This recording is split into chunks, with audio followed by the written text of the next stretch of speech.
I have read 100 books on this thing this year.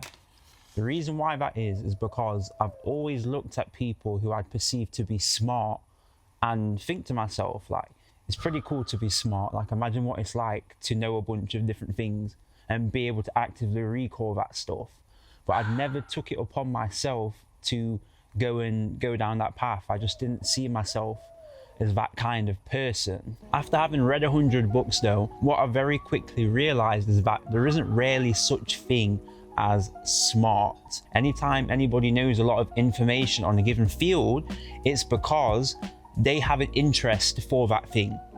Let me explain what I mean by that. So for example, I've gained an interest in knowledge now. So like, I find the whole idea of knowledge cool. So when it comes to retaining that information, whatever it might be, whether it's economics or bloody science, it's a lot easier for me to do that now because I have an interest. You can't retain anything you don't care about. This is why, for example, when I was at school, there was no reason for me to know this knowledge. There's no reason for me to retain it. Like, I'm falling asleep in class and stuff. Versus now, I'm reading like complex history books and whatever. I didn't actually want to read 100 books when I made that decision. It's just something I decided to force myself to do and see how I would be on the other side of it. I said to myself, you know what, F it. We're just gonna read 100 books and see how I come out the other side. What I'm going to explain in this video is how I feel after having read this many books. The first advantage I feel like I've gained from doing this is the fact that my worldview is a lot broader. What happens is, when you read so many different perspectives from so many different people, everybody's got their own opinion, there's loads of different experiences, and you just take all of that and absorb it. Like, some of these books are like 800 pages long. What happens? Your worldview gets broader. That's obvious, right? The way you see things changes. I think that's the good thing about books. You can have insight into conversations otherwise you wouldn't be able to hear because the people in your area aren't having those conversations or those thoughts. And everybody's different. So when you're reading about different autobiographies of different entrepreneurs or scientists or thought leaders or philosophers, what happens is you start to absorb that and it comes a part of your consciousness. This is why I've stopped watching TV and stuff like that. Every TV show, have you noticed, it's always people doing dumb stuff, whether it be drinking, swearing, debaucherous activities. Why is that the case? Because when you pick up a book, it's like man at its best. You see all of the greatest achievements throughout mankind. It's such a difference. It's a huge difference versus me 3 years ago when I was watching TV and didn't really pay any attention to where I was putting my attention, versus now being very conscious about what I'm focusing on, to the point where I've even removed music from my life. Like, it's just a night and day difference. Adding to this point, what I'm trying to say is my mental models have improved. What a mental model is essentially is it's something what helps you make a decision in any given moment, or something what pops up to the screen of your mind when it comes to making a decision.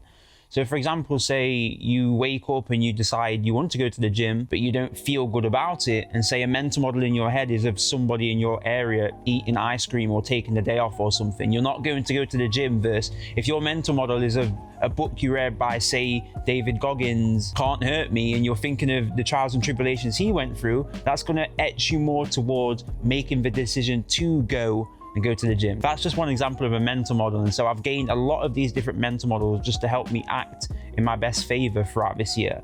That's definitely something I can say with confidence has happened. Also, your ability to learn as well. I think I touched earlier when I said that there's no such thing as smart. When you start to learn a lot of things and taking a lot of information, you spot trends, and it really is that trend spotting process, and also being able to take in a lot of information and get the key points and kind of discard the rest. Your self-confidence improves when it comes to smarts, and it's like, it really does disillusion you when you realize some of the most powerful people in this world they started out no more smarter than you probably are right now. Thinking even off my head, Arnold Schwarzenegger, Sam Walton, the people who have achieved great feats in this lifetime, they started out, perhaps some of them even started behind the 8 ball, but you know, we're all starting at the same place pretty much mentally. Like, okay, some people start with 1 million, some start with minus 10,000, but mentally it really is, that's all there is to it. So what my reading process actually is I get my Kindle, but then I also get the audiobook version of the book. And I know not every book has an audiobook version, so I try and just cipher, because there's hundreds of books what have the audiobook and the Kindle version. So I'm just going through those at the moment. I've probably read 2 books physically this year, like 2 physical books.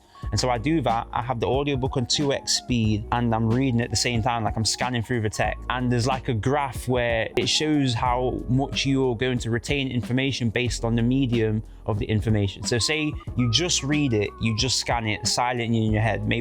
I'm going to put the graph up, so I'm not even going to state the exact numbers. But then like if you pair visually with audio, it's going to increase. And then if you teach, it's going to increase. And then if you like write it out back to yourself, like I'm going to write the graph out. So that's why I'm doing that. Like the first 20 books or so, it was just audio because I was working at the time. I obviously wasn't allowed to just sit at my station and read. They would fire me. So I was listening to just audio book then, even though that wasn't allowed. And another thing I do to help with the retention of the book's content is I review every single book. And so the process of doing that, although I did start out this year just writing them in a journal, what I do now is I put 30 minutes on my phone and I'll just take 30 minutes and just free flow. Take 30 minutes and literally just write out my thoughts about the book, key points, key notes, for 30 minutes. And when the 30-minute time is done, I'm done with that review and I rate each book out of 5. The rating system doesn't really mean anything because every single book I've read this year, I've rated at least a 4. So discarding that, what I do is I review every book as well to increase retention. Things I would do differently in regards to reading so much and doing that, because I understand most people's argument is going to be, you want to go deep, you don't want to go wide. Listen, shut up. It's times and seasons, and so sometimes you do want to go wide and read 200, 300, 400 books in a year if you're crazy. Other times you do want to go deep, maybe take 10 books for the year, 5 books, and just reread and read and read and study that and internalize that. Trust me, I understand the importance of that. Because even though I have read 100 books this year, there are some books I've read like 10, 15, 20 times, like Bob Proctor, Change Your Paradigm, Change Your Life, Outwitting the Devil by Napoleon Hill, Feeling is the Secret, Neville Goddard. So I've read these books several times to really internalize the message. All these books have good ideas. And the thing what does happen, I can admit, when you do go wide, you don't get to implement all these good ideas to the extent to which you'd probably want to, right? So that's one thing I have noticed. But like I said to myself, this year I'm going super wide, and so I'm just going to get loads of concepts, see what I resonate with, see how I'm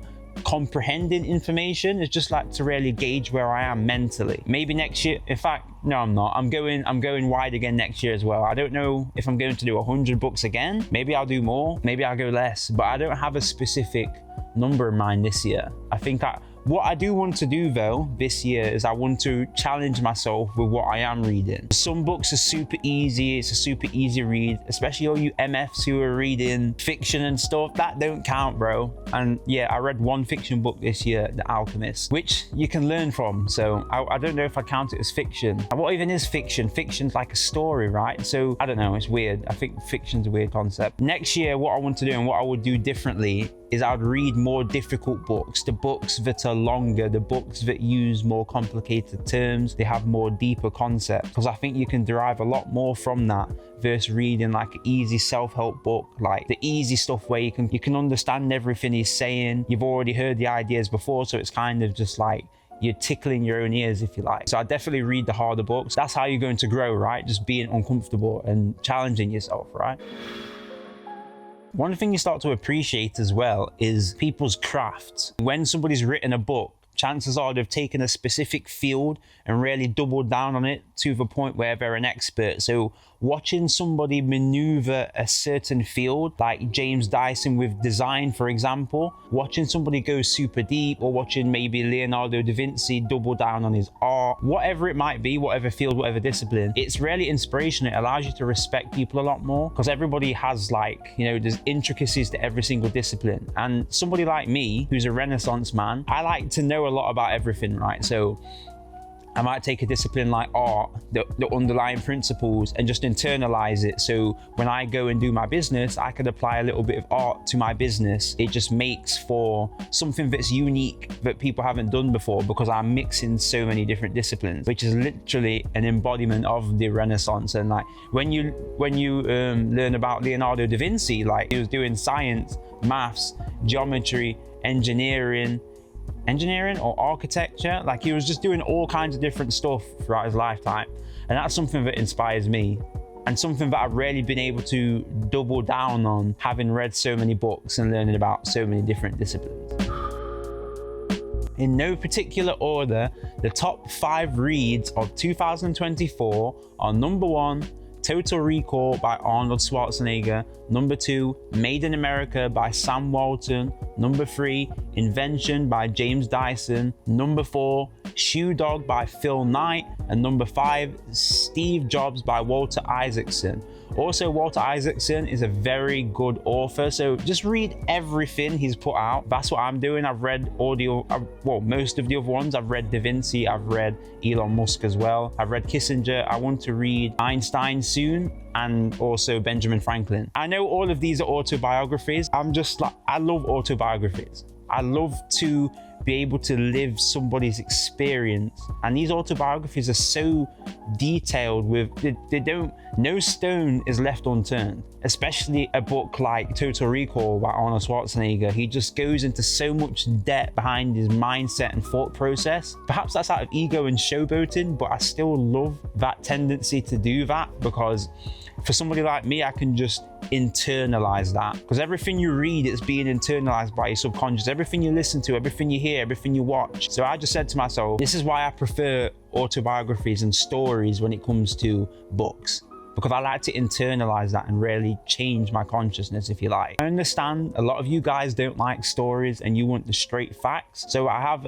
another 5 book recommendations, which use a lot of narratives to drive the points in the book, but they aren't autobiographies. So that would be: number 1, Way of the Wolf by Jordan Belfort; number 2, Outliers by Malcolm Gladwell; number 3, Big Money Energy by Ryan Serhant; number 4, and this one's amazing, Midas Touch by Donald Trump and Robert Kiyosaki; and number 5, 5 a.m. Club by Robin Sharma.